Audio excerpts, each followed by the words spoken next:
देखिए, मौजूदा हालात प्रदेश और देश के जो बने हुए हैं ये बहुत भयानक हैं।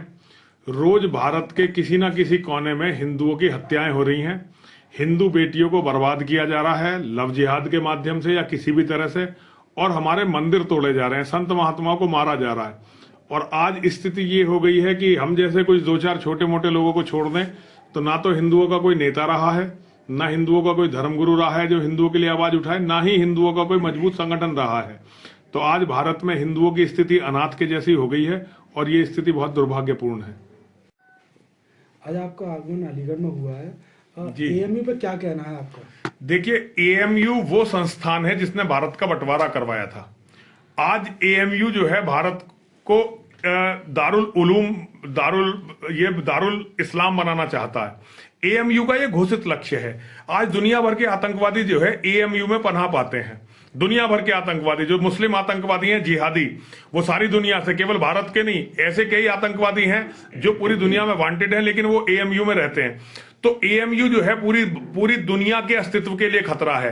दारुल उलूम देवबंद के बाद आज पहला नंबर जो है वो दारुल उलूम देवबंद का है, दूसरा नंबर दिल्ली के जामिया का और तीसरा नंबर एएमयू का है। और कई मामलों में तो एएमयू जामिया से भी आगे है आतंकवाद का संरक्षण करने में, आतंकवाद को पनाह देने में। बल्कि इसे आतंकवाद कहना भी नहीं चाहिए, वास्तव में ये इस्लाम का जिहाद है। और ये लोग भारत को एक नया अफगानिस्तान बनाना चाहते हैं, भारत को पाकिस्तान बनाना चाहते हैं, सीरिया बनाना चाहते हैं, लेबनान बनाना चाहते हैं। ये इनकी घोषित थ्योरी है। तो एएमयू के बारे में मेरे बहुत स्ट्रिक्ट विचार हैं कि एएमयू जैसे संस्थान नहीं होने चाहिए इस देश में। जैसे कि आप एएमयू को बता रहे हैं कि आतंक का एक अड्डा बता रहे हैं। जी जी, लेकिन वहीं देखा जाता है कि इस यूनिवर्सिटी से जो स्टूडेंट जो परसेंटेज निकाला जाता है जी, सबसे ज्यादा एएमयू और जेएनयू के स्टूडेंट आगे निकलते हैं। बाकी कहाँ आगे निकलते हैं? आगे निकलने का देखिए, आगे निकलने का ये पैमाना नहीं। क्या आईआईटी से ज्यादा आगे निकल गए? क्या रुड़की यूनिवर्सिटी से ज्यादा आगे निकल गए? रुड़की यूनिवर्सिटी भी आईआईटी हो गई अब तो देखिए, ये कोई पैमाना नहीं है। वो पढ़ते हैं, मुसलमान चाहे कहीं भी पढ़ा लो, वो बेसिक तो जिहादी रहता है। अब्दुल कलाम भारत का राष्ट्रपति बना लेकिन वो नंबर 1 का जिहादी था। पाकिस्तान को एटम बम के फार्मूले अब्दुल कलाम ने दिए।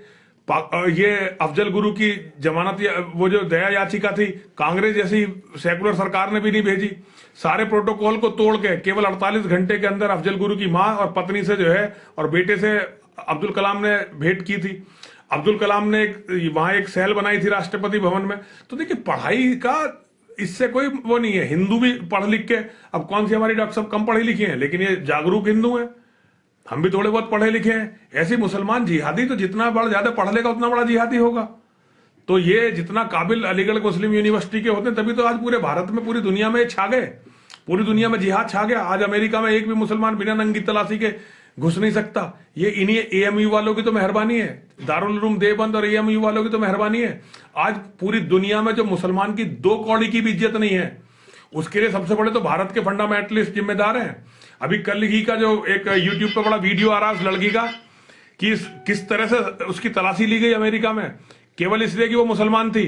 वो देन ही एएमयू और दारुल उलूम देवबंद की है। तो देखिए, पढ़ाई का इन चीजों से कोई लेना देना नहीं है। जो अनपढ़ मुसलमान है वो पत्थर मारता है, पत्थर मार के जिहाद करता है।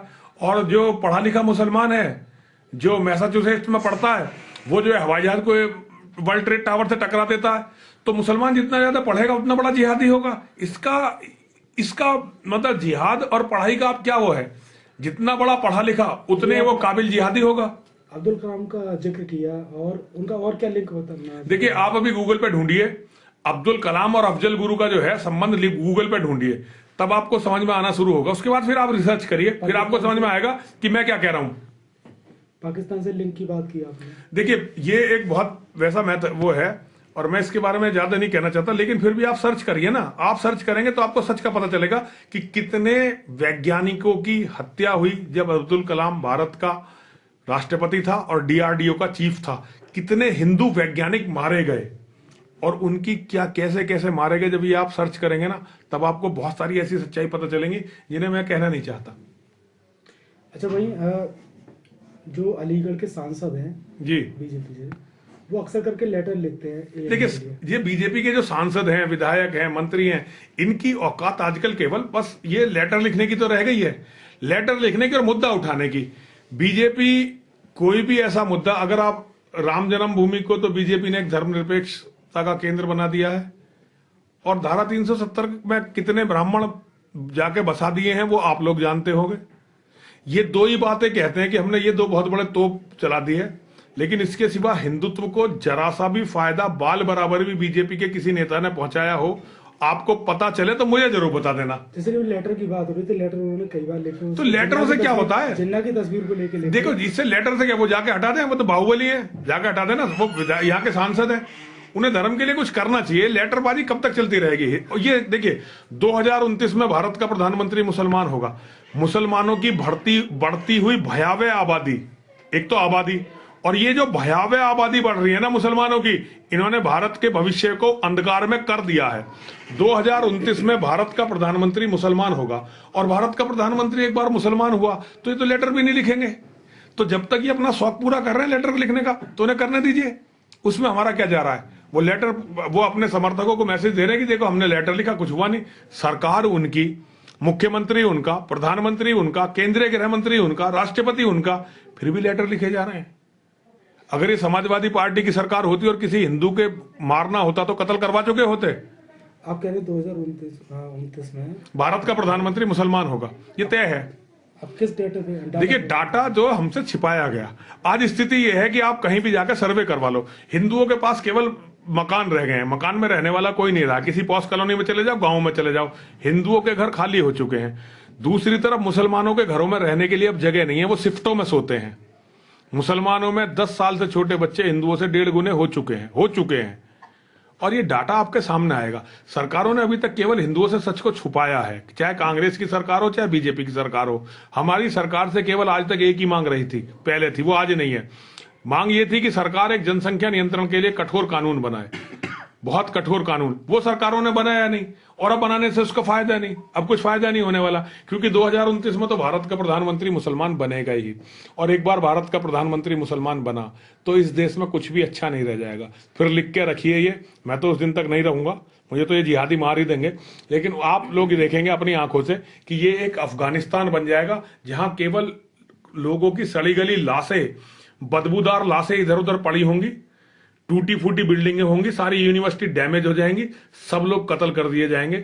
और इतना बुरा हाल यहां का होगा जैसा सीरिया का हुआ, लेबनान का हुआ, इराक का हुआ, वही भारत का हाल कर देंगे ये इस्लाम के जिहादी।